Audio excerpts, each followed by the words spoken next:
if you think you're going to be a lot happier if you've got 2x instead of x, you're probably making a mistake. I mean,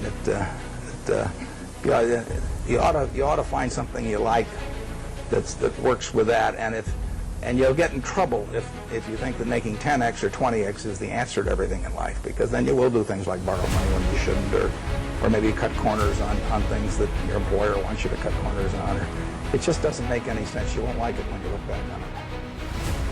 To set up the Graham Buffett concentration in security analysis at the University of Florida College of Business, and we're honored that Mr. Buffett has agreed to come and lend his name to this concentration. The Graham Buffett course sequence is important to this college because it enables us to attract students who want this perspective on investing and the managing of corporations, a perspective that has been successfully employed by Mr. Buffett, Mr. Hawkins, and before them, Benjamin Graham. This perspective is quite simple, but sometimes lost in the complexity of our university analysis. The perspective is that you have to understand the underlying economics of the businesses you invest in, work in. You have to be clear-eyed and not be swayed by the crowds or the passing fancies of the moment, and you have to learn and stick to disciplined principles of business valuation. In the long run, this disciplined approach will more often than not bring success, or perhaps, just as important, avoid spectacular failures. Hopefully, here at the University of Florida, we can successfully convey those principles to our students and create a program that attracts the very best people and, in time, the very best employers as well. So we thank Mr. Hawkins for his gift and for creating this environment that makes it possible for a man like Warren Buffett to come to our university and share his thoughts with us today. So without any more conversation, let me introduce to you Mason Hawkins.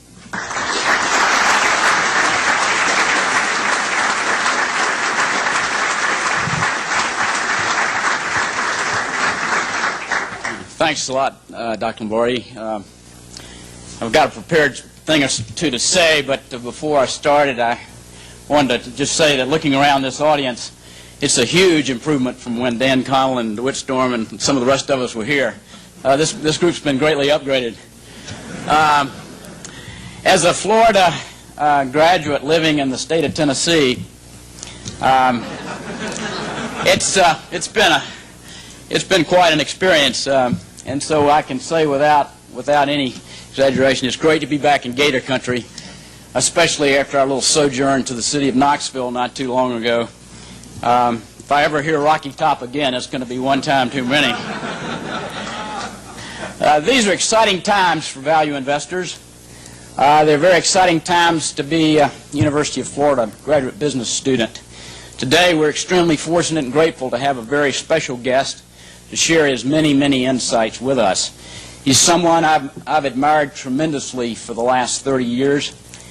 And additionally, he is a person I think each of us could pattern our lives after as a role model, even though he happens to be an avid Nebraska Cornhusker.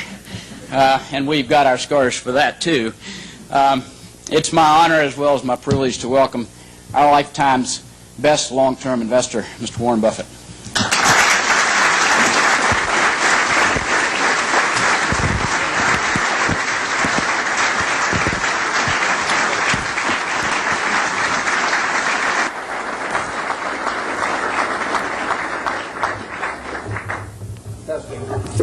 $1 million, $2 million, $3 million. Seems to be working.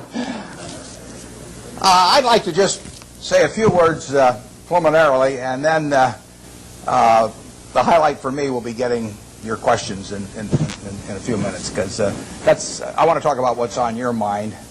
I urge you to throw hard balls. It's more fun for me if you put a little speed on the pitches as they come in. You can ask about anything except last week's Texas A&M game. That's off limits. We have a couple of men here from SunTrust. I was just up at the Coke meeting, and I sit next to Jimmy Williams there, who ran SunTrust for many years, and he wanted to be sure that I wore this SunTrust shirt down here.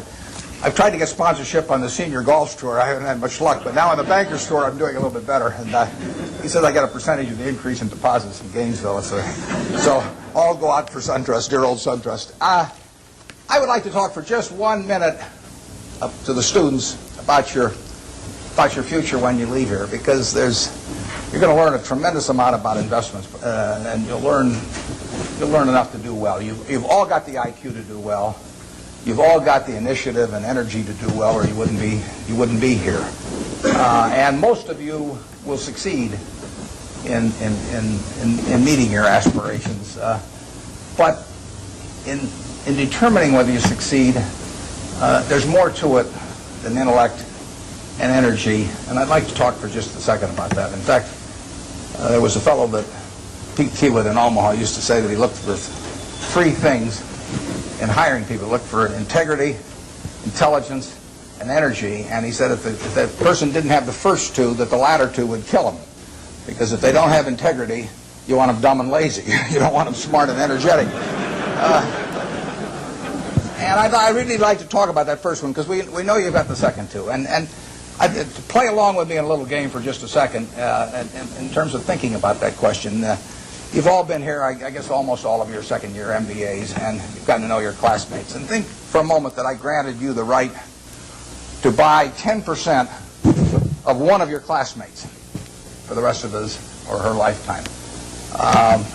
Now you can't pick one with a rich father. That doesn't count. I mean, you've got to pick somebody who's going to do it on their own merit. And I gave you an hour to think about it. Which one are you going to pick among all your classmates as to the one you want to own 10% of for the rest of their lifetime? And are you going to give them an IQ test? Pick the one with the highest IQ? I doubt it. Are you going to pick the one with the best grades? I doubt it. You're not even going to pick the most energetic one necessarily. You're the one that displays the most initiative. But you're going to start looking for qualitative factors in addition to, because everybody's got enough brain here and enough energy. And I would say that if you thought about it for an hour and decided who you're going to place that bet on, you'd probably pick the one who you responded the best to, because the one that was going to have the leadership qualities, the ones that was going to be able to get other people to carry out their interests. And that would be the person who was generous and honest and who gave credit to other people even for their own ideas, all kinds of qualities like that. And you could write down those qualities that you admire in this other person, whoever you admire most in the class. And then I would throw in a hooker. I would say as part of owning 10% of this person, you had to agree to go short 10% of somebody else in the class. That's more fun, isn't it? And you think, well, now who do I want to go short of? And again, you wouldn't pick the person with the lowest IQ you would start thinking about the person really who turned you off for one reason or another. I mean, they had various qualities, quite apart from their academic achievement, but they had various qualities. In the end, you shouldn't really want to be around them, and other people didn't want to be around them. And what were the qualities that lead to that? Well, there'd be a whole bunch of things. But it's the person who's egotistical, the person who's greedy, the person who's slightly dishonest, cuts corners, all of these qualities. And you could write those down on the right-hand side of the page. And when you look at that, I don't know which one I'm using. Can you hear me okay with this? That's fine. Yeah. Your microphone on the side. Just back up. What do I do with it? It just came loose. Oh, it just came loose. Okay. You can see why I avoid technology. Chewing gum is about as far as I get. As you looked at those qualities on the left and right-hand side, there's one interesting thing about them. It's not the ability to throw a football 60 yards. It's not the ability to run the 100-yard dash in 9.3. It's not being the best-looking person in the class. They're all qualities that if you really want to have the ones on the left-hand side, you can have them. I mean, they're qualities of behavior, temperament, character that are achievable. They're not forbidden to anybody in this group. And if you look at the qualities on the right-hand side, the ones that you find turn you off in other people, there's not a quality there that you have to have. If you have it, you can get rid of it, and you can get rid of it a lot easier at your age than you can at my age, because most behavior is habitual, and they say the chains of habit are too light to be felt until they're too heavy to be broken. And there's no question about it. I see people with these self-destructive behavior patterns at my age or even 10 or 20 years younger, and they really are entrapped by them.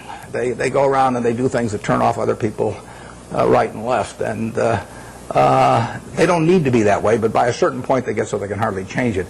But at your age, you can have any habits, any patterns of behavior that you wish. It's simply a question of which you decide, and why not decide the ones that, I mean, if you like Ben Graham did this, and Ben Franklin did it before him, but Ben Graham in his low teens looked around and he looked at the people he admired, and he said, you know, I want to be admired, so why don't I just behave like them? And he found there was nothing impossible about behaving like them. And similarly, he did the same thing on the reverse side in terms of getting rid of those qualities. So I would suggest that if you write those qualities down and think about them a little while and make them habitual, you will be the one that you want to buy 10% of when you get all through. And the beauty of it is you already own 100%, and you're stuck with it. So you might as well be that person as somebody else. Well, that's a short little sermon. So let's get on to what you're interested in. And like I say, you can go all over the lot. So I don't know exactly how we're going to handle this, but let's start with a hand here someplace or other. Where do we go with the first one? Yeah, right here. Your thoughts about Japan. My thoughts about Japan? I'm not a macro guy. Now, I say to myself, Berkshire Hathaway can borrow money for 10 years at 1% in Japan now. 1%. And I say to myself, gee, I took Graham's class 45 years ago, and I've been working hard at this thing all my life. Maybe I can earn more than 1%, you know, if I really work hard at it. 1% annually. It doesn't seem impossible, does it? So I wouldn't want to get involved in currency risk, so I'd have to do it in something that was yen denominated. So I have to be in Japanese real estate or a Japanese business or something of the sort, and all I have to do is beat 1%, and that's all the money's going to cost me, and I can get it for 10 years. So far, I haven't found anything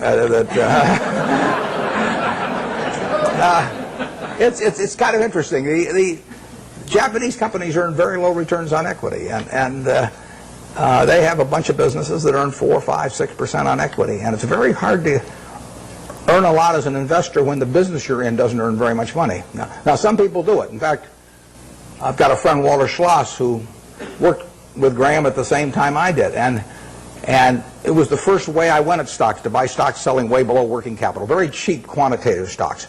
I call it the cigar butt approach to investing, is that you walk down the street and you look around for a cigar butt someplace, and you see one, and it's soggy and kind of repulsive, but there's one puff left in it.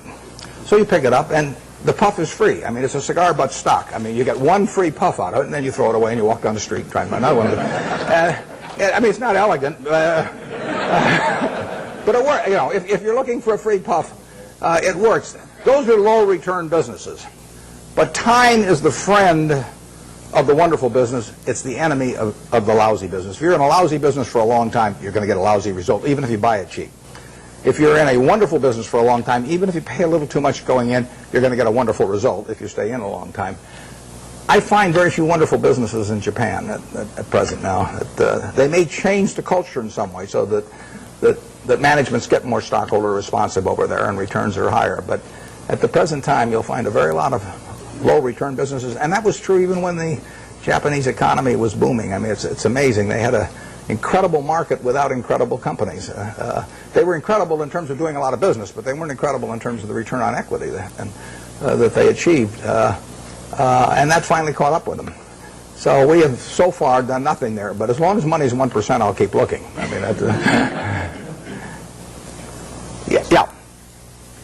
You were rumored to be one of the rescue buyers of long-term capital. What was the play there? What did you see? Well, there's a story in the current Fortune magazine, one has Rupert Murdoch's picture on the cover that tells the whole story of our involvement. It's kind of an interesting story because it's a long story, so I won't go into all the background of it, but I got the really serious call about long-term capital about 4 weeks ago this Friday, whenever it was. It was my granddaughter. I got it in mid-afternoon, and my granddaughter was having her birthday party that evening, and then I was flying that night to Seattle to go on a 12-day trip with Gates to Alaska in a private train, all kinds of things where I was really out of communication. But I got this call on a Friday afternoon saying that things were really getting serious there. I'd had some other calls before that the article gets into a few weeks earlier. I know those people, most of them pretty well. So a lot of them were at Solomon when I was there. And the place was imploding, and the Fed was sending people up that weekend. And so between that Friday and the following Wednesday, when the New York Fed, in effect, orchestrated a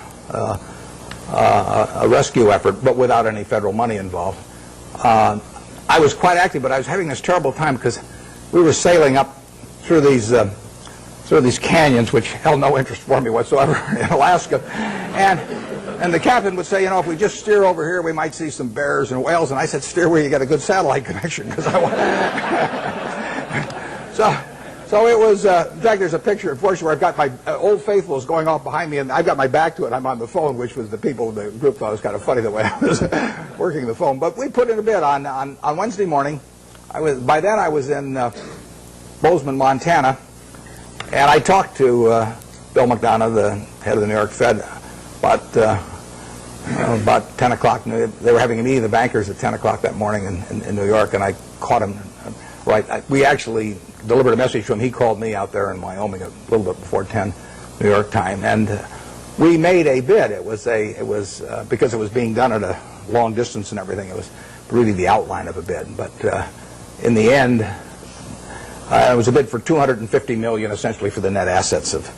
But we would have put in $3.75 billion on top of that, and it would have been $3 billion from Berkshire Hathaway, $700 million from AIG, and $300 million from Goldman Sachs, and we submitted that. But we put a very short time fuse on it, because when you're bidding on $100 billion worth of securities that are moving around, you don't want to leave a fixed price bid out there very long. Plus, we were worried about it getting shopped. In the end, the bankers made the deal, and but it was an interesting period. The whole long-term capital management, and I hope most of you are familiar with it, but the whole story is really fascinating, because if you take John Merriweather and Eric Rosenfeld, Larry Hillenbrand, Greg Hawkins, Victor Agani, the two Nobel Prize winners, Merton and Scholes, if you take the 16 of them, they probably have as high an average IQ as any 16 people working together in one business in the country, including at Microsoft or wherever you want to name. So an incredible amount of intellect in that room. Now you combine that with the fact that those 16 had extensive experience in the field they were operating. I mean, this was not a bunch of guys who had made their money, you know, selling men's clothing and then all of a sudden went into the securities business or anything. They'd had in aggregate, the 16 had probably had 350 or 400 years of experience doing exactly what they were doing. And then you throw in the third factor, that most of them had virtually all of their very substantial net worths in the business. So they had their own money up, hundreds and hundreds of millions of dollars of their own money up, super high intellect, working in a field they knew, and essentially they went broke. And that to me is absolutely fascinating. I mean, if I ever write a book, it's going to be called Why Smart People Do Dumb Things. My partner says it should be autobiographical, but but this might be an interesting illustration. And these are perfectly decent guys. I respect them, and they helped me out when I had problems with Solomon, and so they're not bad people at all. But to make money they didn't have and didn't need, they risked what they did have and did need. And that's foolish. That is just plain foolish. It doesn't make any difference what your IQ is. If you risk something that is important to you for something that is unimportant to you, it just does not make any sense. I don't care whether the odds are 100 to 1 that you succeed or 1,000 to 1 that you succeed. If you hand me a gun with 1,000 chambers, 1,000,000 chambers in it, and there's a bullet in one chamber, and you said, put it up to your temple, how much do you want to be paid to pull it once? I'm not going to pull it. You know, you can name any sum you want, but it doesn't do anything for me on the upside, and I think the downside's fairly clear. So I'm not interested in that kind of a game, and yet people do it financially and without thinking about it very much. There was a great book. It wasn't a great book. It was a great title. There was a lousy book written once with a great title by Walter Gutman. The title was You Only Have to Get Rich Once. Now, that seems pretty fundamental, doesn't it? What difference, if you've got $100 million at the start of the year, and you're going to make 10% if you're unleveraged and 20% if you're leveraged 99 times out of 100, what difference does it make at the end of the year whether you've got $110 million or $120 million? Makes no difference at all. I mean, if you die at the end of the year, you know, the guy that writes up the story may make a typo, and he may say 110 even if he had 120, so you've got nothing at all. You know, it makes absolutely no difference. It makes no difference to your family, it makes no difference to anything. And yet, the downside, particularly managing other people's money, is not only losing all your money, but it's disgrace and humiliation and facing friends whose money you've lost and everything. I just can't imagine an equation that makes sense for. And yet 16 guys with very high IQs who are very decent people entered into that game. And, you know, I think it's madness. And it's it's produced by an over-reliance, to some extent, on things. Those guys would tell me back when I was at Solomon, that a 6 Sigma event wouldn't touch us, or a 7 Sigma event. But they were wrong. I mean, their history does not tell you the probabilities of future financial things happening. And they had a great reliance on mathematics, and they felt that the beta of the stock told you something about the risk of the stock. It doesn't tell you a damn thing about the risk of the stock, in my view. And Sigmas do not tell you about the risk of going broke, in my view, and maybe in their view now too. But I don't like to even use them as an example, because they are. I mean, the same thing in a different way could happen to any of us, probably, where we really have a blind spot about something that's crucial because we know a whole lot about something else. It's like Henry Kaufman said the other day. He said the people who are going broke in this situation are just of two types: the ones who knew nothing and the ones that knew everything. And it's sad in a way. I urge you, in anything.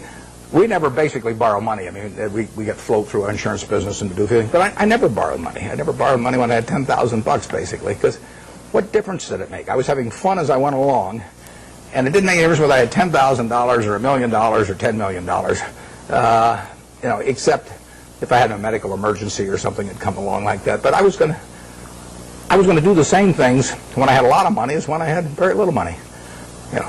If you think about the difference between me and you in terms of how we live, we wear the same clothes basically. SunTrust gives me mine, but you.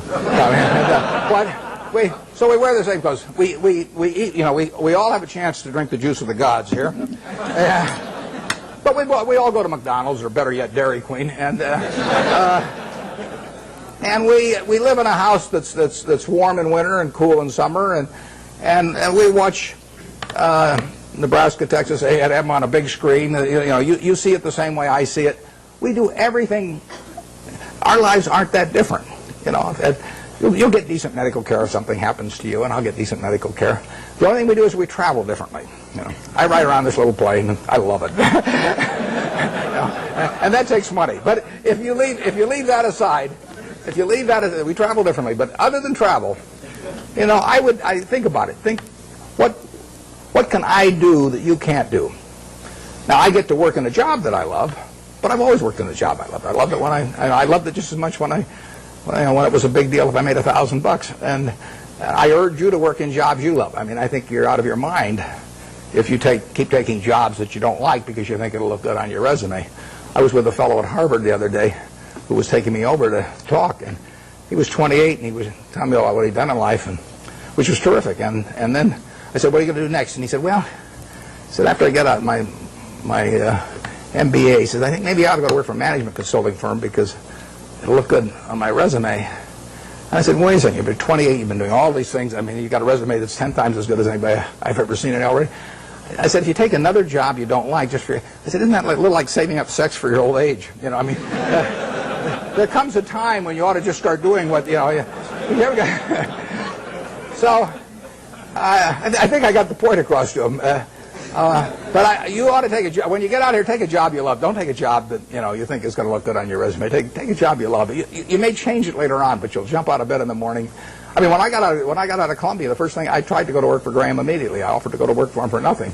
He said I was overpriced, but I kept pestering him. I went out to Omaha and I sold securities for 3 years, and I kept writing him and giving him ideas and doing all these things. Finally, I went to work for him for a couple of years, and it was a great experience. But I always really worked in a job.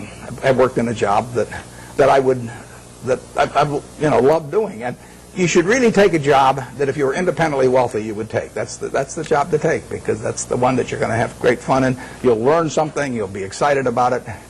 And you can't miss. You may go do something else later on, but you'll get way more out of it. And I don't care what the starting salary is or anything of the sort. I don't know how I got off on that, but there I am. So I do think that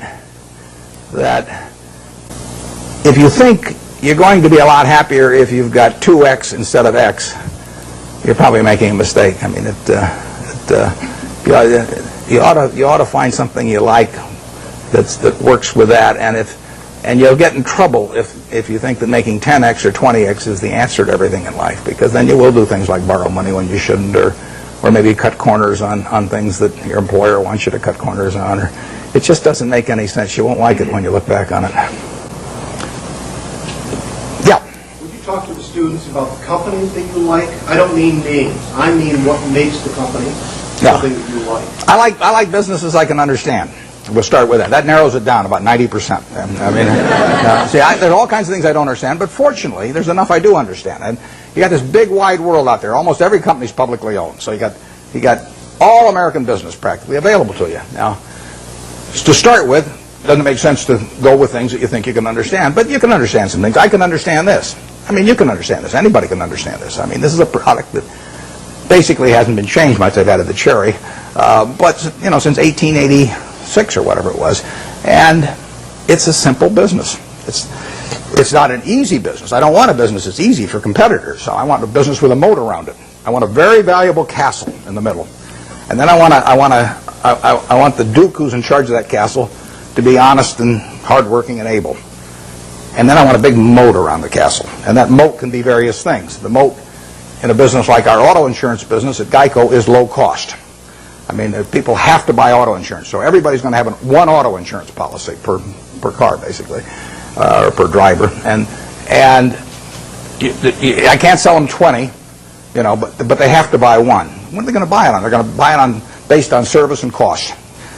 Most people will assume the service is fairly identical among companies or close enough, so they're going to do it on cost. So I got to be the low-cost producer. That's my moat. To the extent my costs get further lower than the other guy, I've thrown a couple of sharks into the moat. But all the time, if you've got a wonderful castle, there are people out there who are going to try and attack it and take it away from you. And I want a castle that I can understand, but I want a castle with a moat around it. 30 years ago, Eastman Kodak's moat was just as wide as Coca-Cola's moat. I mean, if you were going to take a picture of your 6-month-old baby, and you're going to want to look at that picture 20 years from now, and you're going to want to look at it 50 years from now, and you're never going to get a chance. I mean, you're not a professional photographer so that you can evaluate what's going to look good 20 or 50 years ago. What is in your mind about that photography company is what counts, because they are promising you that the picture you take today is going to be terrific to look at 20 or 30 or 50 years from now about something that's very important to you, maybe your own child or whatever it may be. Well, Kodak had that in spades 30 years ago. They owned that. They had what I call share of mind. Forget about share of market, share of mind. They had something in everybody's mind around the country, around the world, with a little yellow box and everything, that said Kodak is the best. That's priceless. They've lost some of that. They haven't lost it all, and not due to George Fisher, who runs it. George is doing a great job. But they let that moat narrow. They let Fuji come and start narrowing the moat in various ways. They let them get into the Olympics and take away that special aspect that only Kodak was fit to photograph the Olympics. So Fuji gets there, and immediately in people's minds, Fuji becomes more at a parity with Kodak. You haven't seen that with Coke. Coke's moat is wider now than it was 30 years ago. You can't see the moat day by day, but every time the infrastructure gets built in some country that isn't yet profitable for Coke, but will be 20 years from now, the moat is widening a little bit. Things are all the time changing that moat in one direction or another. 10 years from now, you can see the difference. Our managers of the businesses we run, I've got one message to them, which is to widen the moat. And we want to throw crocodiles and sharks and everything else, gators, I guess, into the moat to keep away competitors. And that comes about through service. It comes about through quality of product. It comes about through cost. It comes about sometimes through patents. It comes about through real estate location. So that's the business I'm looking for. Now, what kind of businesses am I going to find like that? Well, I'm going to find them in simple products, because I'm not going to be able to figure out what the moat's going to look like for Oracle or Lotus or Microsoft 10 years from now. I mean, Gates is the best businessman I've ever run into, and they've got a hell of a position, but I really don't know what that business is going to look like 10 years from now. And I certainly don't know what his competitors' businesses are going to look like 10 years from now. Now, I'll name one I don't own. I know what the chewing gum business is going to look like from 10 years from now. I mean, the internet is not going to change how we chew gum. And nothing much else is going to change how we chew gum. And then are there going to be lots of new products? Is it really, our spearmint and juicy fruit and all those going to evaporate? It isn't going to happen. You give me $1 billion and tell me to go in the chewing gum business and try and make a real dent in Wrigley's, I can't do it. And that's the way I think about business. I say to myself, Give me $1 billion, and how much can I hurt the guy? Give me $10 billion. Give me $10 billion, and how much can I hurt Coca-Cola around the world? I can't do it. Well, those are good businesses. Now, give me some money and tell me to hurt somebody in some other fields, and I can figure out how to do it. So I want a simple business, easy to understand, great economics now, honest and able management, and then I can see about, in a general way, where they're going to be 10 years from now. And if I can't see where they're going to be 10 years from now, I don't want to buy it. Basically, I don't want to buy any stock where if they close the New York Stock Exchange tomorrow for 5 years, I won't be happy owning it. I buy a farm, and I don't get a quote on it for 5 years, and I'm happy if the farm does okay. You know, I buy an apartment house, don't get a quote on it for 5 years, I'm happy if the apartment house produces the returns that I expect. But people buy a stock, and they look at the price the next morning, and they decide whether they're doing well or not doing well. It's crazy, because they're buying a piece of a business. That's what Graham, the most fundamental part of what he taught me. You know, you're not buying a stock, you're buying a part ownership in a business. You will do well if the business does well, and if you didn't pay a totally silly price. And that's what it's all about. And you ought to buy businesses you understand. Just like if you're buying farms, you ought to buy farms you understand. It's not complicated. In calling this Graham Buffett, I mean, it's just pure Graham. I was very fortunate because I picked up a book when I was 19. I got interested in stocks when I was about 6 or 7, and I bought my first stock when I was 11, but I was playing around with all this stuff. You know, I had charts and volume, and I'm making all kinds of technical calculations and everything. And then I picked up a little book, and it just said that you're not buying some little ticker symbol that bounces around every day. You're buying a part of a business. And as soon as I started thinking about it that way, everything else followed.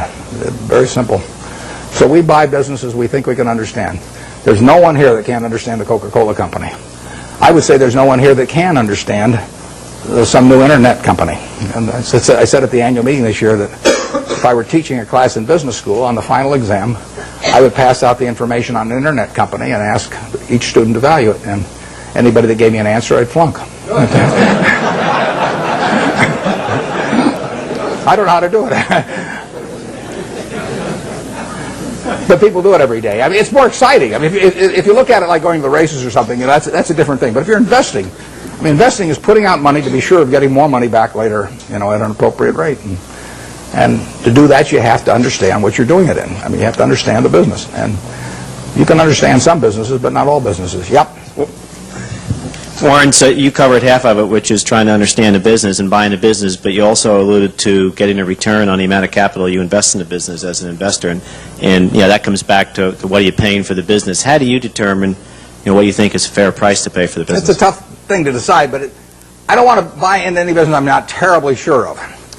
So if I'm terribly sure of it, it probably isn't going to offer incredible returns. I mean, why should something that is essentially a cinch to do well offer you 40% a year or something like that? So we don't have huge returns in mind, but we do have in mind never losing anything. And I mean, we bought See's Candy in 1972. See's Candy was then selling 16 million pounds of candy at $1.95 a pound, and it was making 2 bits a pound or $4 million pre-tax. We paid $25 million for it. It took no capital to speak of. When we looked at that business, basically my partner Charlie and I really decide whether there was a little untapped pricing power there. In other words, whether that $1.95 box of candy could just as easily sell for $2 or $2.25. If it could sell for $2.25, another 30 cents a pound was $4.8 million on 16 million pounds, which on a 25 million purchase price was fine. We didn't do any, you know, we've never hired a consultant in our lives. Our idea of consulting is go out and buy a box of candy, you know, and eat it. But what we did know was that they had share of mind in California. I mean, there was something special. Every person in California had something in their mind about See's Candy, and overwhelmingly was favorable. They had taken a box, you know, Valentine's Day and given it to some girl, and she kissed him. If she'd slapped him, you know, we'd have no business. But as long as she kisses him, you know, that's what we want in their mind. See's Candy getting kissed. And if we can get that in the minds of people, we can raise prices. And I bought that in... I bought it in 1972. We've raised every year. I raise the price on December 26th. I raise it the day after Christmas, so that everybody, because we sell a lot at Christmas. In fact, we'll make $60 million this year. We'll sell 30 million pounds, make $2 a pound. Same business, same formulas, same everything. $60 million still doesn't take any capital, and we'll make more money 10 years from now. But of that $60 million, we make about $55 million in the 3 weeks before Christmas. And our company song is "What a Friend We Have in Jesus." I mean, it is. It is a good business. But the important thing about that business is that, think about it a little. Most people don't buy boxed chocolates to consume themselves. They buy them as gifts. You know, somebody's birthday. More likely, it's a holiday. Valentine's Day is the single biggest day of the year. Christmas is the biggest season by far. But women buy for Christmas, and they plan ahead and buy over a 2 or 3 week period. Men buy on Valentine's Day. They're driving home. We run ads on the radio, you know, guilt, guilt, guilt, guilt. You know, the guys are veering off the freeway right and left. And they won't dare go home without a box of candy when we get through with them on our radio ads. So that Valentine's Day is the biggest day. But can you imagine going home on Valentine's Day, and our See's candy is now $11 a pound, thanks to my brilliance. And, and let's say there's candy available at $6 a pound. But do you really want to walk in on Valentine's Day and hand, I mean, your wife's got all these favorable images of the See's candy over the years, and she sees you, and that's the way she thinks of you during the rest of the year when you really behave kind of badly. And you walk in and say, honey, this year I took the low bid, and then hand her a box of candy. I mean, it just isn't going to work. So, in a sense, there's untapped price. It's not price dependent, basically. Think of Disney. I mean, Disney is selling, we'll say, home videos for, I don't know what, $16.95, $18.95, or whatever. All over the world, people, and we'll say particularly mothers in this case, have something in their mind about Disney. I mean, every person in this room, when you say Disney, has something in their mind about it. If I say Universal Pictures, you don't have anything in your mind. You know, if I say 20th Century Fox, you don't have anything special in your mind. If I say Disney, you've got something in your mind. And that's true around the world. Now, picture yourself with a couple of young kids, you know, who you want to put away for a couple of hours every day so you get a little peace of mind. And you know if you get them one video, they'll watch it 20 times. So you go to the video store or wherever you buy the video. Are you going to sit there and premiere, you know, 10 different videos and watch them each for an hour and a half to decide which one your kid should watch? No. I mean, let's say there's one there for $16.95 and the Disney's there for $17.95. You know if you take the Disney video, you're going to be okay.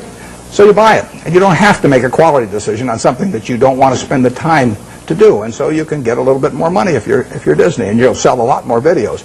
It makes it a wonderful business. Makes it very tough for the other guy. How would you try to create a brand? DreamWorks is trying, but how would you try to create a brand that competes with Disney around the world and to replace the concept that people have in their minds about Disney with something that says Universal Pictures? You know, so that the mother's going to walk in and pick out a Universal Pictures video in preference to a Disney. It's not going to happen. You know, Coca-Cola is associated with people being happy around the world. We're every place they're happy. We're at Disney World or Disneyland. We're at the World Cup. We'll be at the Olympics. We're every place where people are happy. Happiness and Coke go together. Now, you give me, I don't care how much money, and tell me that I'm going to do that with RC Cola around the world and have 5 billion people that have a favorable image in their mind about RC Cola. It can't get done. You know, and you can fool around with you can do anything you want to do. You can have price discounts on weekends and everything, but you're not going to touch it. And that's what you want to have in a business. That's the moat. And you want that moat to widen.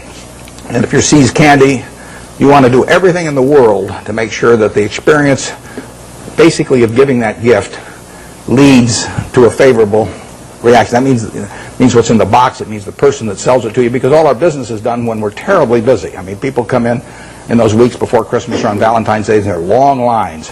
So at 5 o'clock in the afternoon, some woman is selling the last person the last box of candy, and that person's been waiting in line for maybe 20 or 30 customers. And if the salesperson smiles at that last customer, our moat is widened. And if she snarls at him, our moat is narrowed. We can't see it. It's going on every day, but that's the key to it. I mean, it's a total part of the product delivery is having everything associated with it, say, See's Candy, and something pleasant happening. And that's what business is all about. Yep. Before purchasing a company, how much qualitative analysis do you do versus quantitative analysis? And have you ever bought a company where the numbers told you not to? Those are the best buys. The question is whether have I ever bought a company where the numbers told me not to, and how much is qualitative and how much is quantitative. The best buys have been when the numbers almost tell you not to. I mean, because then you feel so strongly about the product, and not just the fact that you're getting a used cigar butt cheap, that it's compelling. I mean, I owned a windmill company at one time, and so windmills are cigar butts, believe me. I bought it very cheap. I bought it at a third of working capital, and we made money out of it.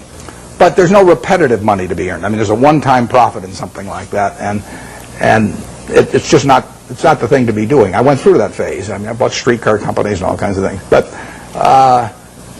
in terms of the qualitative, I probably understand the qualitative the moment I get the phone call. I mean, almost every business we've bought has taken 5 or 10 minutes, I mean, in terms of analysis.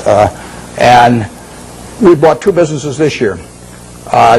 General Re is, 18 billion or some deal. I've never been to their home office. I hope it's there. There could be just a few guys, and they say, well, what numbers shall we send Buffett this month? I can see him coming in once a month and saying, well, we'll just tell him we've got 20 billion in the bank this month instead of 18 billion or something. But I've never been there. And before, I bought Executive Jet, which is fractional ownership of jets. And before I bought it, I'd never been there. I bought my family a quarter interest in the program 3 years earlier, and I'd seen the service and seen it develop well. And I got the numbers, but if you don't know enough to know about the business instantly, you won't know enough in a month or 2 months. I mean, you have to have sort of the background of understanding and knowing what you do understand and don't understand. And that is the key. It's defining what I call your circle of competence. And everybody's got a different circle of competence. The important thing is not how big the circle is. The important thing is staying inside the circle. And if that circle has only got 30 companies in it out of thousands on the big board, as long as you know which 30 they are, you're okay. And you should know those businesses well enough so that you don't need to do lots of work. Now, I did a lot of work in the earlier years just in getting familiar with businesses. And the way I would do that is I would go out and use what Phil Fisher called the scuttlebutt approach. I'd go out, I'd talk to customers, I'd talk to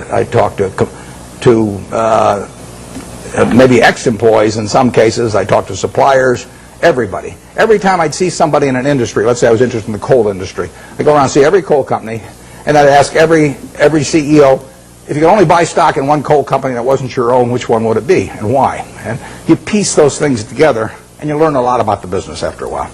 And the funny thing is you get very similar answers as long as you ask about competitors. I'd say if you got a silver bullet, and you put it through the head of one competitor, which competitor and why?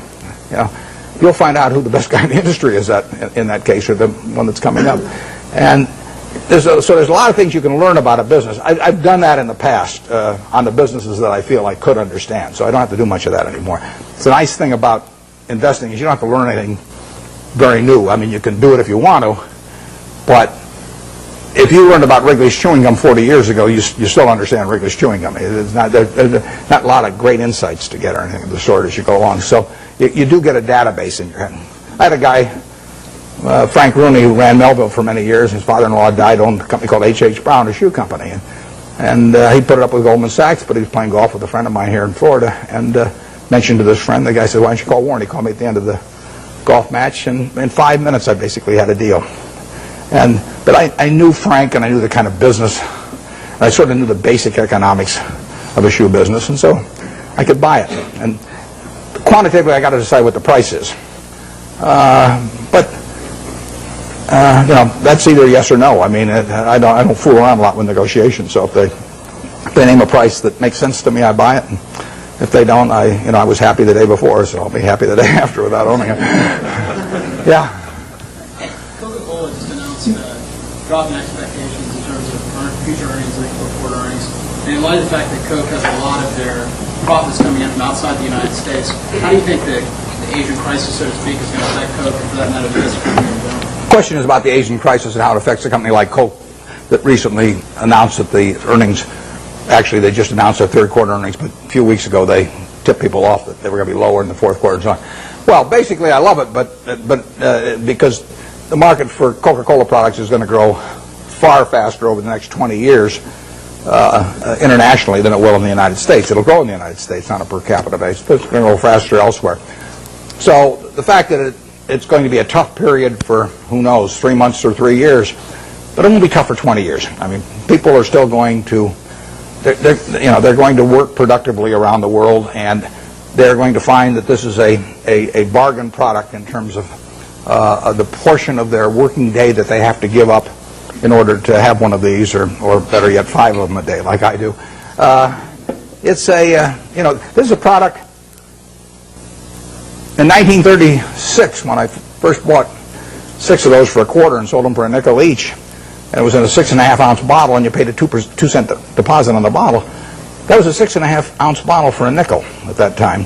It's now a 12-ounce can, which if you buy it on on weekends, or if you buy it in bigger quantities, so much money doesn't go to the packaging, I mean, you essentially can buy the 12 ounces for not much more than 20 cents. So you're paying not much more than twice the per ounce price of 1936. It is a product that's gotten cheaper and cheaper and cheaper in relative to people's earning power over the years, and which people love. In 200 countries, you have the per capita use going up every year for a product that's over 100 years old, and that dominates the market. I mean, it's unbelievable.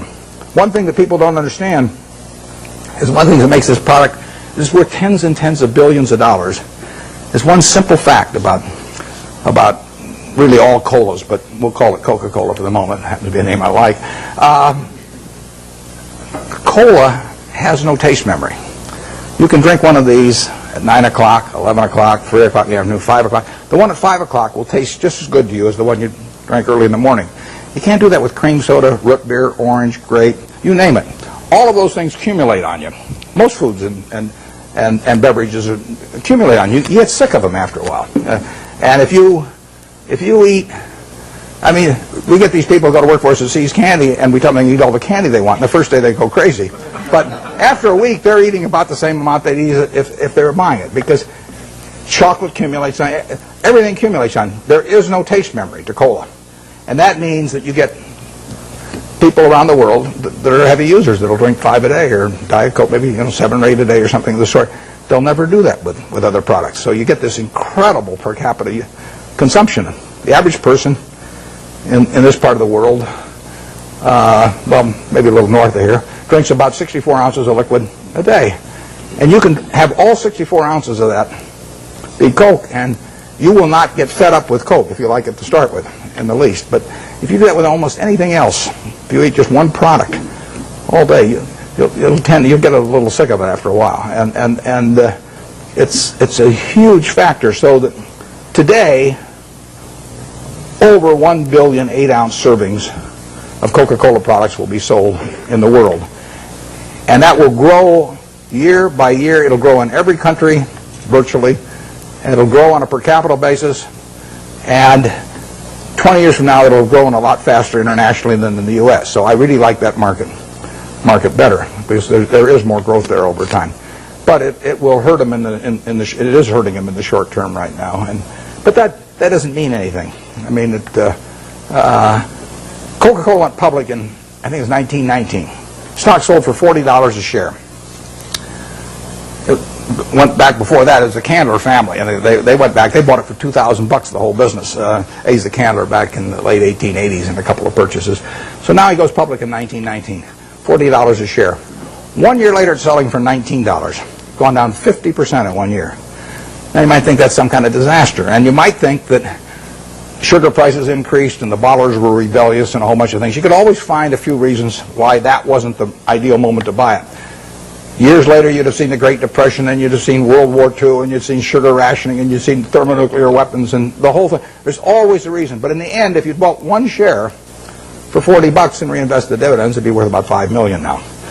And that factor so overrides anything else. I mean, if you're right about the business, you'll make a lot of money. And the timing part of it is a very tricky thing. So I don't worry about any given event if I've got a wonderful business, what it does to next year or something of the sort. The price controls have been in this country at various times, and that's followed up even the best of businesses. I mean, I wouldn't be able to raise the price on December 26th of See's Candy if we had price controls, and we've had them in this country. But that doesn't make it a lousy business if that happens to happen, because you're not going to have price controls forever. We had them in the early 70s. So the wonderful business, you can figure out what will happen. You can't figure out when it will happen. You don't want to focus too much on when. You want to focus on what. If you're right about what, you don't have to worry about when very much. Is there an area I'm missing back there any place? I just want to make sure I'm not focusing all of them on one place. Let me get this gentleman over here. Most human mistakes, but the most successful of those will learn lessons from those mistakes and use them to benefit themselves later. What investment mistakes have you made where they feel that you made, and how can you use those lessons? The question is about my business mistakes. How much time do you have? Well, the interesting thing about the mistakes is that in investments, at least for me and for my partner Charlie Munger, the biggest mistakes have not been mistakes of commission, they've been mistakes of omission. They're where we knew enough about the business to do something, and for one reason or another, we sat there sucking our thumbs instead of doing something. And so we've passed up things where we could have made billions and billions of dollars from things we understood. Forget about things we don't understand. In fact, I could make billions out of Microsoft. Doesn't mean anything because I never understand Microsoft. But if I can make billions out of healthcare stocks, then I should make it, and I didn't. You know, when the Clinton healthcare program was proposed and they all went in the tank, we should have made a ton of money out of that because I could understand it, and I didn't make it. I should have made a ton of money out of Fannie Mae back in the mid-'80s because I understood it and I didn't do it. Those are billion-dollar mistakes or multi-billion-dollar mistakes that the generally accepted accounting principles don't pick up. The mistakes you see, I made a mistake buying U.S. Air Preferred some years ago. I mean, I had a lot of money around. I make mistakes when I get cash. Charlie tells me to go to a bar instead. You know, don't hang around the office. But I hang around the office and I got money in my pocket. I do something dumb, and it happens every time. So I bought this thing. Nobody made me buy it. I now have a 800 number I call every time I think about buying stock in an airline, and they talk me down. They say, you know, I say, well, I'm Warren, I'm an airaholic, and then the guy says, you know, keep talking, don't hang up, you know, and don't do anything rash. And finally, I get over it. But I bought it, you know, and it looked like we were going to lose all our money in that, and we came very close to losing all our money, and you say we deserved to lose all our money. And we bought it because it was an attractive security, but it was not in an attractive business. I did the same thing with Solomon. I bought an attractive security in a business that I wouldn't have bought the equity in. So you can say that that's one form of mistake, buying something because you like the terms when you don't like the business that well. And I've done that in the past and probably do it again. The bigger mistakes, though, are the ones of omission. I did back when I had the $10,000. I put $2,000 of it into a Sinclair service station, which I lost. So my opportunity cost on that's about $6 billion right now. Fairly big mistake.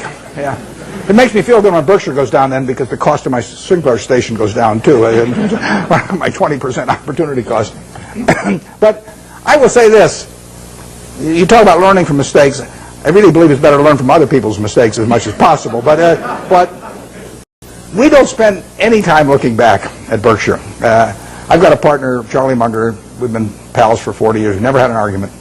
We disagree on things a lot, but we don't have arguments about it, and we never look back. We just figure there's so much to look forward to that there's just no sense thinking about what we might have. It just doesn't make any difference.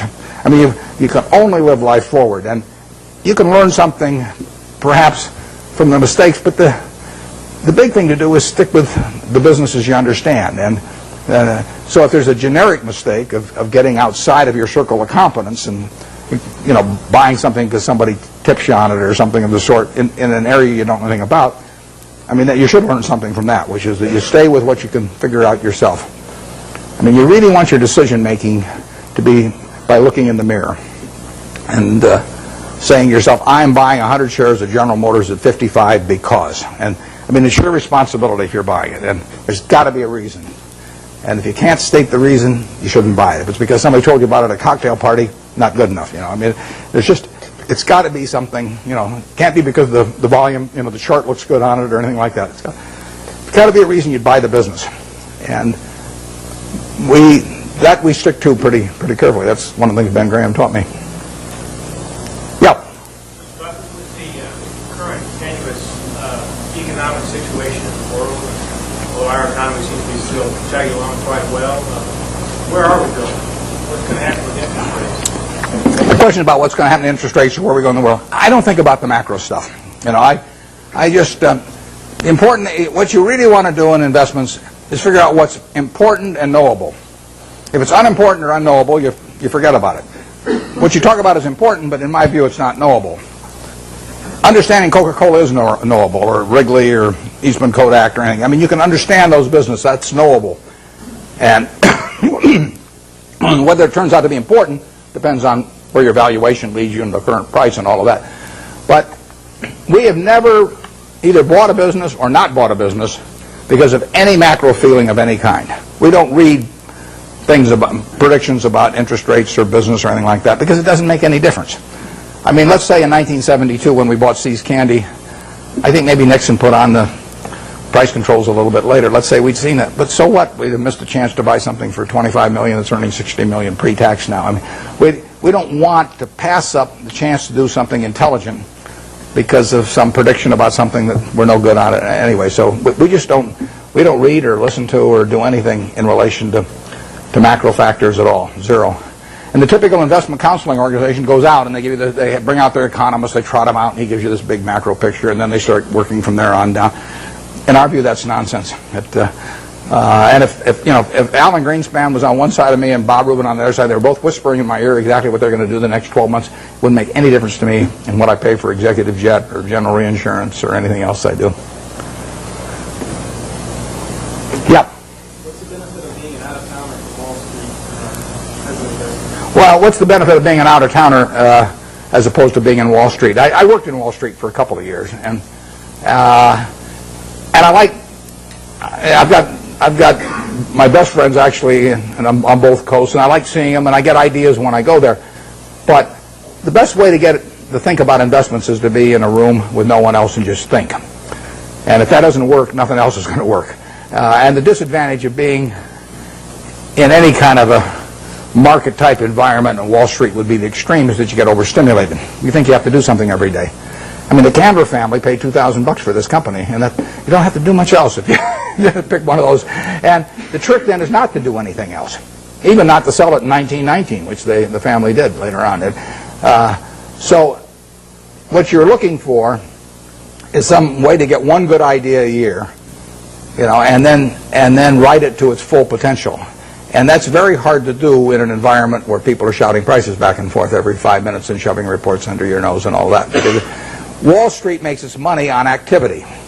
You make your money on inactivity. I mean, if everybody in this room trades their portfolio around every day with every other person, you're all going to end up broke, and the intermediary is going to end up with all the money.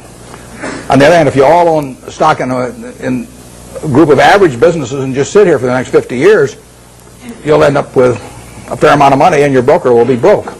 So his activity he's like a doctor who gets paid on how often he gets you to change pills. I mean, basically. I mean, if he gives you one pill and it cures you the rest of your life, he's got one sale, one transaction, and that's it.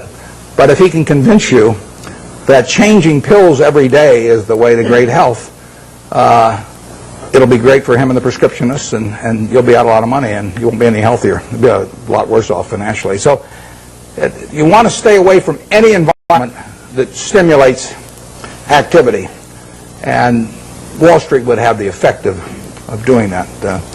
When I went out to Omaha, I'd go back about once every 6 months, and I'd go back with a whole list of things I wanted to check out one way or another, companies I wanted to see, and I would get my money's worth out of those trips.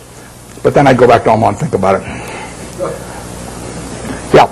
How should an investor evaluate owning shares of Berkshire Hathaway or Microsoft when they don't pay dividends to the investor? Yeah, well, the question with Berkshire Hathaway, the question was about evaluating Berkshire when it doesn't pay any dividends, and it won't pay any dividends either. It's a promise I can keep.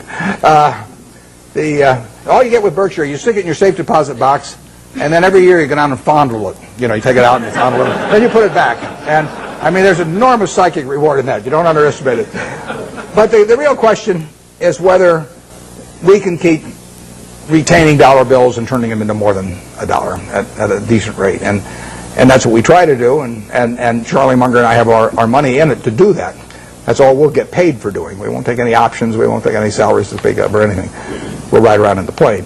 But that's what we're trying to do. It gets harder all the time. The more money we manage, the harder it is to do that. And we would do way better percentage-wise with Berkshire if it was 1/100th the present size. But it is run for its owners, but it isn't run to give them dividends, because so far every dollar that we've earned and could have paid out, we've turned into more than a dollar. It's worth more than a dollar to keep it, and therefore it'd be silly to pay it out. Even if everybody was tax-free that owned it, it would have been a mistake to pay dividends at Berkshire, because so far the dollar bills retained have turned into more than a dollar. But there's no guarantee that that happens in the future, and at some point the game runs out on that. But it is the goal of, I mean, that is what the business is about. We're not, nothing else about the business do we judge ourselves by. We don't judge it by the size of its home office building or, anything of the number of people working around it. We've got 12 people at headquarters. We've got 45,000 employees at Berkshire and 12 people at headquarters, 3,500 square feet. And we won't change it. So we will judge ourselves by the performance of the company. And that's the only way we'll get paid. But believe me, it's a lot harder than it used to be. Anything way in the back, because I want to make sure I'm not missing people back there that haven't called me. Okay, then we'll go to the... Well, how about way over there on the aisle? Yeah. What makes you decide investments have reached its full potential? And this is, what makes me decide to invest what? One of your investments has reached its full potential. As you said earlier that you... I missed the last part of it. What? Oh, reached its full potential. Well, ideally you buy in businesses where you feel that will never happen in terms of... I mean, I don't buy Coke with the idea that it's going to be out of gas in 10 years, or 15 years. I mean, there could be something happen, but I would think the chances of that are almost nil. So what we really want to do is buy businesses that we would be happy to own forever. It's the same way I feel about people who buy Berkshire. I want people to buy Berkshire that plan to hold it forever. They may not for one reason or another, but I want them at the time they buy it to think they are buying a business that they're going to own forever. And I don't say that's the only way to buy things. It's just that's the group I want to have join me because I don't want to have a changing group all the time. I measure Berkshire by how little activity there is in it. If I had a church and I was the preacher and half the congregation left every Sunday, I wouldn't say, oh, this is marvelous because I have all this liquidity among my members, There's terrific turnover, I would rather get a church where all the seats are filled, every Sunday by the same people. Well, that's the way we look at the businesses we buy. We want to buy something that we're really happy to own virtually forever, and we can't find a lot of those. And back when I started, I had way more ideas than money, so I was just constantly having to sell what I thought was the least attractive stock in order to buy something that I just discovered that looked even cheaper. But that's not our problem really now. And so we hope we're buying businesses that we're just as happy with 5 years from now as now. And if we ever found some huge acquisition, then we'd have to sell something maybe to make that acquisition. But that would be a very pleasant problem to have. We never buy something with a price target in mind. I mean, we never buy something at 30 saying if it goes to 40 we'll sell it, or 50 or 60 or 100. We just don't do it that way any more than when we buy a private business like See's Candy for $25 million, we don't say to ourselves, if we ever get an offer of $50 million for this business, we'd sell it. That's just not the way to look at a business. The way to look at a business is this going to keep producing more and more and more money over time? And if the answer to that is yes, you don't need to ask any more questions. Yeah, way back there. Those same principles in mind, what was the motivation for Solomon and similarly long-term capital? And how did you come up with the valuation? Well, Solomon, like I said, I went into that because it was a 9% security in 1987, September 1987. The Dow was up 35% that year. We'd sold a lot of stuff, and I had a lot of money around. It looked to me like we were never going to get a chance to do anything. So I took an attractive security form in a business I would never buy the common stock of. And I went in because of that, and I think that's generally a mistake. It worked out okay finally on that, but it's not what I should have been doing. I either should have waited, in which case I could have bought more Coca-Cola a year later or thereabouts, or I should have even bought Coke at the prices it was selling at then, even though it was selling at a pretty good price at the time. So that was a mistake. On long-term capital, we have learned other businesses that are associated with securities over the years. And, I mean, one of them is arbitrage. I've done arbitrage for 45 years, and Graham did it for probably 30 years before that. And that's a business, unfortunately, I have to be near a phone for, and I have to really run out of the office myself because it requires being more sort of market attuned. And I don't want to do that anymore. So unless a really big arbitrage situation came along that I understood, I won't be doing much of that. But I've probably been in 300 arbitrage situations at least in my life, maybe more. And it was a good business, perfectly good business. Long-term capital has a bunch of positions. They got tons of positions, but the top 10 are probably 90% of the money that's at risk. And I know something about those 10 positions. I don't know everything about them by a long shot.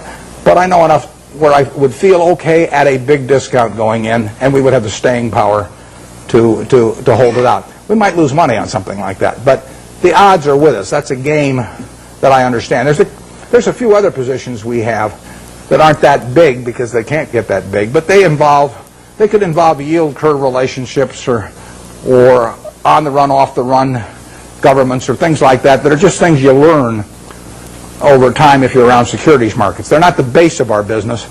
Probably on average, they've accounted for a half a percentage point of our return a year, or 3/4 of a percentage point a year of our return. They're little pluses that you get for actually having just been around a long time and learning a little bit about it. First arbitrage, not the first arbitrage I did, but one of the first arbitrages I did, involved a company where they were offering cocoa beans in exchange for their stock. That was in 1955.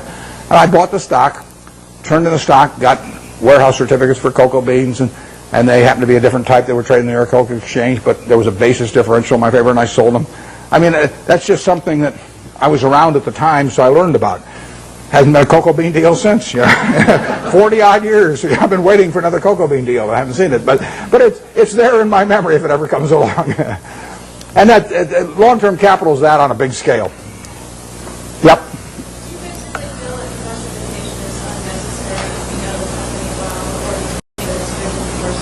The question is about diversification, and I've got a dual answer to that. If you are not a professional investor, if your goal is not to manage money in such a way as to get a significantly better return than the world, then I believe in extreme diversification. I mean, so I believe 98 or 99%, maybe more than 99% of people who invest should extensively diversify and not trade. So that leads them to an index fund type of decision with very low costs. Because all they're going to do is own a part of America. And they made a decision that owning a part of America is worthwhile. I don't quarrel with that at all. That is the way they should approach it, unless they want to bring an intensity to the game to make a decision and start evaluating businesses. But once you're in the business of evaluating businesses, and you decide that you're going to bring the effort and intensity and time involved to get that job done, then I think that diversification is a terrible mistake to any degree. And I got asked that question when I was at SunTrust the other day. And if you really know businesses, you probably shouldn't own more than 6 of them. I mean, if you can identify 6 wonderful businesses, that is all the diversification you need, and you're going to make a lot of money. And I will guarantee you that going into a 7th one is going to, rather than putting more money in your first one, it's got to be a terrible mistake. Very few people have gotten rich on their 7th best idea, but a lot of people have gotten rich on their best idea. So I would say that for anybody working with normal capital who really knows the businesses they've gone into, a 6 is plenty, and I'd probably have half of it in what I liked best. I don't diversify personally. I mean, and all the people I know that have done well, with the exception of, we mentioned Walter Schloss earlier. Walter diversifies a lot. He owns a little of everything. I call him Noah. He's got 2 of everything. Yeah. How do you differentiate the Coca-Colas of the world from the Procter & Gamble's of the world?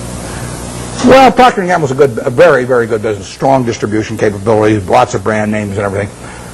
But if you ask me, we're going to go away for 20 years to put all my family's net worth in one business, but I'd rather have Procter & Gamble or Coke. Actually, Procter & Gamble's a little more, it'd be more diversified among product line, but I would feel sure of Coke than Procter & Gamble. I wouldn't be unhappy if somebody told me I had to own Procter & Gamble during that 20-year period. I mean, that would be in my top 5% because they are not going to get killed. But I would feel better about the unit growth and the pricing power of a Coke over 20 or 30 years than I would about a Procter & Gamble. Right now, the pricing power might be tough, but you think of billion servings a day, an extra penny, $10 million a day, We own 8% of it. That's $800,000 a day for Berkshire Hathaway. Get another penny out of the stuff.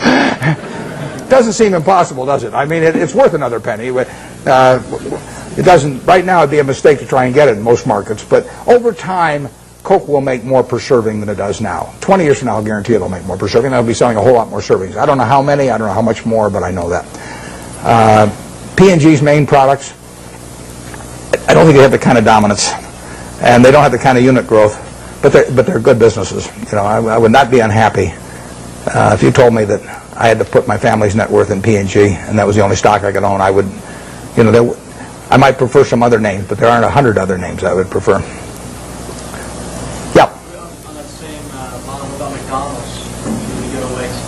earnings come back? McDonald's, the question's about McDonald's and going away for 20 years.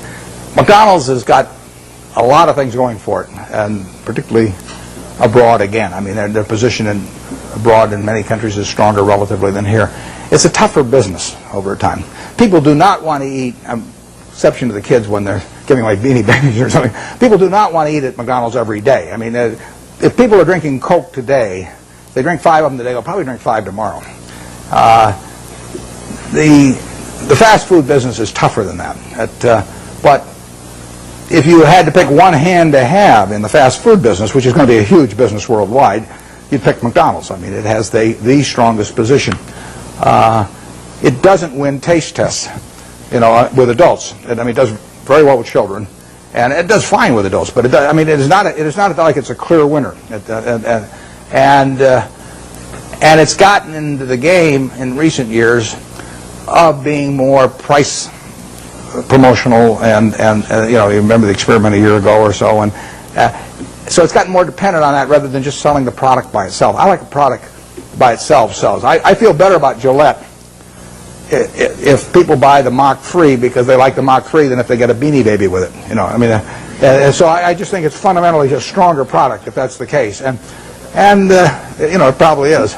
We own a lot of Gillette, and you can sleep pretty well at night if you think of a couple billion men with their hair growing on their faces. You go to, it's growing all night while you sleep, and women have 2 legs. It's even better. So it beats counting sheep. And those are the kind of business. But if you think, what promotion am I going to put out there against Burger King next month? And what if they sign up Disney and I don't get Disney? And that is, I like the products that stand alone, absent promotional or price appeals, although you can build a very good business based on that. And McDonald's is a terrific business. It's not as good a business as Coke, but there really are hardly any. It's a very good business. And if you bet on one company in that field, aside from Dairy Queen, of course, you might bet on McDonald's. We bought Dairy Queen here a while back. That's why I'm plugging it shamelessly here. Yeah, way back there. What? The electric utility industry? Well, I've thought about that a lot because you can put big money in it, and I've even thought of buying entire businesses. There's a fellow in Omaha actually that's done a little of that through Cal Energy, but I don't quite understand the game in terms of how it's going to develop with deregulation. I mean, I can see how it destroys a lot of value for the high-cost producer, once they're not protected by a monopoly territory. And I don't for sure see who benefits and how much. I mean, obviously the guy with very low-cost power, some guy's got hydropower, at 2 cents a kilowatt or something like that, has got a huge advantage. But how much of that he's going to get to keep and everything, or how extensively he can send that outside his natural territory, I haven't been able to figure that out so that I really think I know what the industry is going to look like in 10 years. But it is something I think about, and if I ever develop any insights, that call for action, I'll develop. I will act on them. But because I think I can understand the attractiveness of the product, and it's all of that, all the aspects of certainty, of user need, and the fact that it's a bargain and all of that. I understand. I just don't understand who's going to make the money in it 10 years from now, and that keeps me away. Yeah. Why do you think that the market has favored the large cap blue chip stocks over the small cap stocks over the next couple of years? The question is large caps versus small caps, and why large caps overperform. I don't know the answer to that. We don't think we don't care whether companies large cap, giant cap, middle cap, small cap, micro cap. It doesn't make any difference. I mean, the only question to us is, can we understand the business? Do we like the people running it? And does it sell for a price that is attractive? From my personal standpoint, running Berkshire now, because we've got pro forma for Gen Re, I don't know what we have, maybe 75 or 80 billion dollars to invest, and I only want to invest in about 5 things. So I'm really limited to very big companies. But if I were investing $100,000, I wouldn't care whether something was large cap or small cap or anything. I would just look for businesses I understood. Now, I think that on balance, large cap companies as businesses, have done extraordinarily well the last 10 years and way better than people anticipated they would do. I mean, you really have American business earning close to 20% on equity, and that's something nobody dreamed of, and that's being produced by very large companies in aggregate. So you've had this huge revaluation upward because of lower interest rates, and then much higher returns on capital. And you know, if American business is really a bond, disguised bond that earns 20%, has a 20% coupon, it's much better if it's a bond with a 13% coupon. And that's happened with big companies in recent years. Whether it's permanent or not is another question. I'm skeptical of that, but I wouldn't even think about, except for questions of how much money we run, I wouldn't even think about the size of the business. A good small See's Candy was a $25 million business when we bought it. I mean, if I could find one just like it now, even as big as we are, you know, I'd love to buy it. It's the certainty of it that counts. Yeah, way over there. You mentioned earlier that in buying stock, almost every company is public. And one thing until the last 5 years, real estate has been primarily private. We're now seeing a great securitization of real estate. And what is your insight into the industry? Yeah, you're talking about real estate equity. There's been securitization, enormous securitization of the debt, too, of real estate. And that is one of the items right now that is really clogging up the capital markets. I mean, the mortgage-backed securities they're just not moving in commercial mortgage-backed, not residential mortgage-backed. And so that's. But I think you're directing your question at equities probably, and the equities.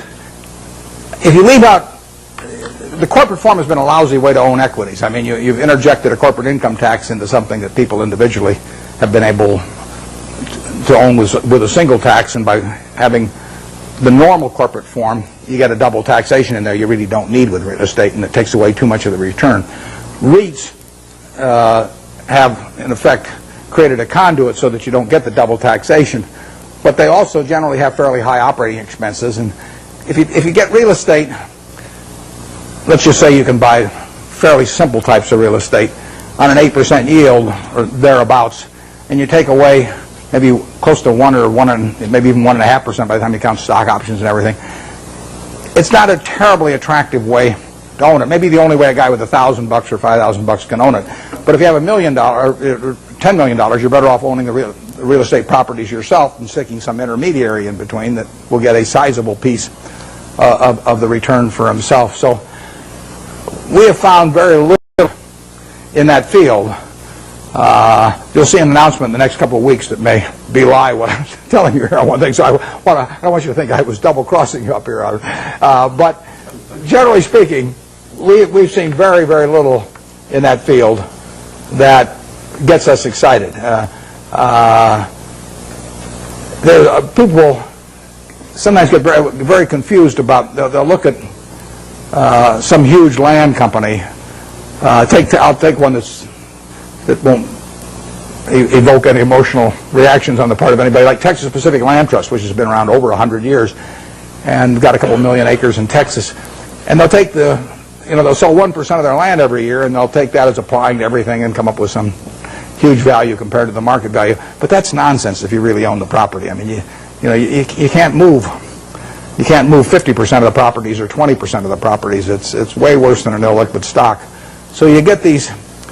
I think you get some very silly valuations placed on a lot of real estate companies by people that don't really understand what it's like to own one and try to move large quantities of property. REITs have behaved terribly in the market this year, as you know, and it's not at all inconceivable they would become a class that would get so unpopular that they would sell at significant discounts from what you could sell the properties for. And they could get interesting as a class then, and then the question is whether the management would fight you in that process, because they would be giving up their income stream for managing things, and their interests might run counter to the shareholders on that. I've always wondered about the REITs that say, our assets are so wonderful and they're so cheap, and then they go out and sell stock. I mean, there's a contradiction in that. If they say our stock at 28 is very cheap, and then they sell a lot of stock at 28 less an underwriting commission, it doesn't. There's a disconnect there, and so. But it's a field we look at. I mean, Charlie and I can understand real estate, and we would be open for very big transactions periodically. And if there was a long-term capital management situation and translated to real estate, you know, we would be open to that. The trouble is so many other people would be too, that it would be unlikely to go at a price that would really get us excited. Way back there. Understanding your theory that sort of a down market is good for net savers, could you sort of give us your thoughts as to where the market's going, its downward trend, and long-term profit, well, long-term profit are obvious, but Well, I've got no idea where the market's going to go. I prefer it going down, but I haven't. You know, my preferences have nothing to do with it. The market knows nothing about my feelings. You know, that's one of the first things you have to learn with a stock. You know, you buy 100 shares of General Motors. Now, all of a sudden, you have this feeling about General Motors. I mean, if it goes down, you may be mad at it. You may say, well, if it just go up to what I paid for it, you know, my life will be wonderful again. Or if it goes up, you may say how smart you were and how you and General Motors have this love affair and everything. You've got all these feelings. Stock doesn't know you own it. Stock just sits there. It doesn't care what you paid. It doesn't care that you owned it or anything. So any feeling I have about the market is not reciprocated. I mean, it is the ultimate. It is very cold shoulder we're talking about here. And anybody that is going to be a net saver, practically everybody in this room is more likely to be a net buyer of stocks over the next 10 years than they are a net seller. So every one of you should prefer lower prices. I mean, if you're going to be a net eater of hamburger in the next 10 years, you want hamburger to go down unless you're a cattle producer. And if you're going to be a buyer of Coca-Cola and you don't own Coke stock, you hope the price of Coke goes down. I mean, you're looking for it to be on sale this weekend at your supermarket. You want it to be down on the weekends, not up on the weekends when you're going to attend the supermarket. Your stock exchange is a big supermarket of companies, and you're going to be buying stocks. What do you want to have happen? You want those stocks to go down, way down. And, you know, you will make better buys then. And later on, 20 years from now, 30 years from now, when you're in a period when you're dis-saving or when your heirs dis-save for you after you're gone, I mean, then you may care about higher prices. But I find people, that was one of the, there's a chapter 8 in Ben Graham's Intelligent Investor about the attitude towards stock market fluctuations. And that and the chapter 20 on the margin of safety are the two most important essays ever written on investing as far as I'm concerned. Because when I read chapter 8, when I was 19, I figured, you know, I mean, I just figured out what I just said, but it's obvious. I didn't figure it out myself, though. It was explained to me. I'd probably gone another 100 years if I had read and still thought it was good when my stocks were going up. Now we want things to go down, but I have no idea what the stock market's going to do. I never do. I never will. It's not something that I think about at all. When it goes down, I look harder at what I might buy that day. Because I know there's more likely to be some merchandise there that I can use my money effectively in. Okay, Warren, we'll take one more question from the audience. Okay, I'll let you pick who gets it then. You can be the guy.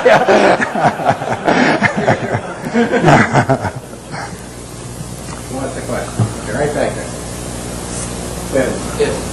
If you live it again, study your life again, then what would you like to do to have a happier life? Yeah, I would say, and this is going to sound disgusting. The question is, what would I do if I were going to live over again and have a happier life? The only thing I might do is select a gene pool where people live to be 120 or something that I came from. But I've been extraordinarily lucky. I mean, I use this example. I'll take a minute or two because I think it's worth thinking about a little bit. Let's just assume that it was 24 hours before you were born, and a genie came to you, and he said, Herb, you look very promising, and I've got a big problem. I've got to design the world in which you're going to live. And he said, I've decided to hell with it. It's too tough. You design it. So you've got 24 hours. You figure out what the social rules should be, the economic rules, the governmental rules, and you're going to live under those, and your kids are going to live under them, and their kids are going to live under. And you say, I can design anything? And the genie says, yeah, you can do it. And you say, well, there must be a catch. He says, well, there is a catch. You don't know whether you're going to be born black or white, rich or poor, male or female, infirm or able-bodied, bright or retarded. All you know is you're going to take one ball out of a barrel that's got 5.8 billion. You're going to participate in what I call the ovarian lottery. You're going to get one ball out of there. And that is the most important thing that's ever going to happen to you in your life, because that is going to control whether you're born here or in Afghanistan, or whether you're born with an IQ of 130 or an IQ of 70. It's going to determine a whole lot.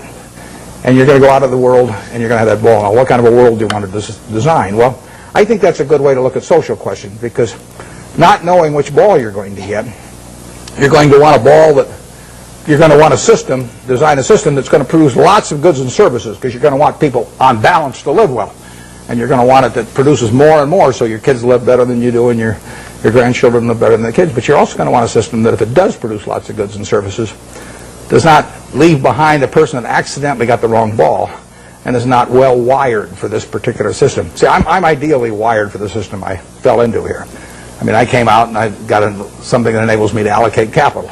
You know, nothing so wonderful about that. If all of us were stranded on a desert island, you know, we all landed there and we're never going to get off of it, the most valuable person would be the one that could raise the most rice, you know, over time. And you know, I could say, well, I can allocate capital. How about paying me? And you wouldn't get very excited about that. So I am in the right place. I mean, Gates says if I'd been born, you know, a few million years ago, I'd been some animal's lunch. You know, he says you can't run very fast, you can't climb trees, you can't do anything. You've just been chewed up in the first day. So he says you're lucky you were born today, and I am. But the question, getting back, one question you can ask yourself, incidentally, is here is this barrel with 5.8 billion balls, everybody in the world. If you could put your ball back, and then they took out at random 100 other balls, and you had to pick one of those, would you put your ball back in? Now, those 100 balls that you're going to get out, roughly 5 of them will be American. So there's 95 versus 5. So you're only going to have 5 balls. If you want to be in this country, you're only going to have 5 balls now left. You know, half of them are going to be women, half of them are going to be men. I'll let you all decide how you vote on that one. Half of them are going to be below average intelligence, half are going to be above. I mean, do you want to put your ball back? Most of you, I think, will not want to put that ball back to get 100. So what you're saying is, I'm in the luckiest 1% of the world right now, sitting in this room, top 1% of the world. Well, that's the way I feel. I mean, I've been lucky to be born where I was, because it was 50-1 against me in the United States when I was born. Lucky with parents, lucky with all kinds of things, and then lucky to be wired in a way that in a market economy pays off like crazy for me. Doesn't pay off for somebody that's absolutely as good a citizen as I am, you know, leading Boy Scout troops, teaching Sunday school, whatever, raising fine families, but it just doesn't happen to be wired in the same way I am. So I've been extremely lucky, so I would like to be lucky again. And if I'm lucky, then the way to do it is to play out that game and do something you enjoy, you know, all your life, and be associated with people you like. I only work with people I like. You know, I don't. If I could make $100 million by buying a business with some guy that caused my stomach to churn, I'd say no, because I say that's just like marrying for money, which probably isn't a very good idea in any circumstances. But if you're already rich, it's crazy, right? So I am not going to marry for money. So I would really do almost exactly what I've done, except I don't think I'd have bought the U.S. Air. Thanks.